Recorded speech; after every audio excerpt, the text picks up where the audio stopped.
Hello friends! Lilipad akong South Korea sa lot! Grabe! Ang lakas ng ulan! Heavy rain in South Korea, American friends! Hindi ako makadrive, grabe. Tingnan nyo! Paano ka mag-drive niyan? Kaya mag-aircon muna tayo, malamig, ay mainit. Ang lamig, ay sobrang lakas ng ulan. Ano nangyari? Bakit nag-molds? Ika lang, mag-aircon muna tayo, friends, ha?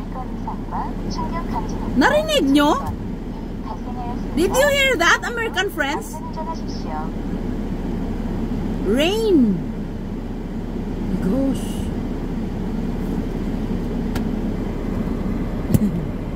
Mag-aircon tayo.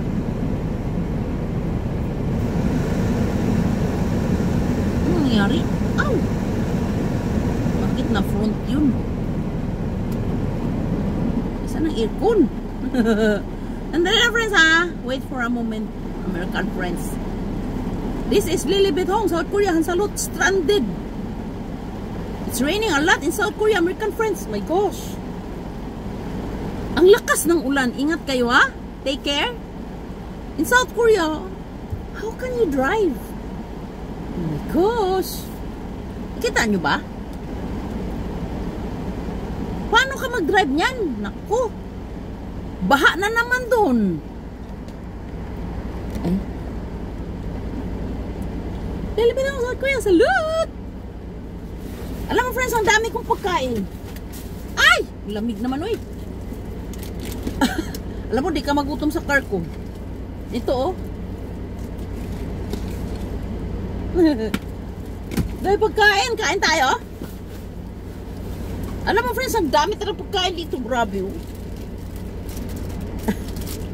Sino hindi mamayat? Kain tayo. Big size. Alam mo, binili ng biyanan ko to. Ang dami-dami niyang pinamili. Nilalagay niya to sa sopa. Ang ginagawa ko, hinaharvest ko. Pinamimigay ko sa mga katrabaho ko. Oo. Alam mo, friends, kaninang umaga, yung kaibigan kong Vietnamese, binibigyan ko yun ng siyang kangkong. Ang dami talagang pagkain, no? Hindi na nakain, eh. Nandito sa bulsa. Binibigyan ko siya ng kangkong, friends, yung Vietnamese kong kaibigan.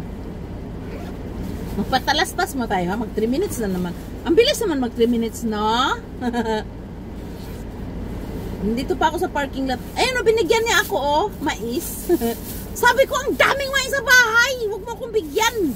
Mainit pa yun kanina, binili daw niya. Sabi niya, sa bahay man yun. Ito kainin mo, sabi niya. Sabi ko, okay, salamat. Yung Vietnamese kong kaibigan. Magbabay na ako, ay, babay. Lilipit ako sa Kuya Salud. 3 minutes na, eh. Chap-chapin na naman na yun, reels doon. Bye-bye! Stay ticket more, pasyon yung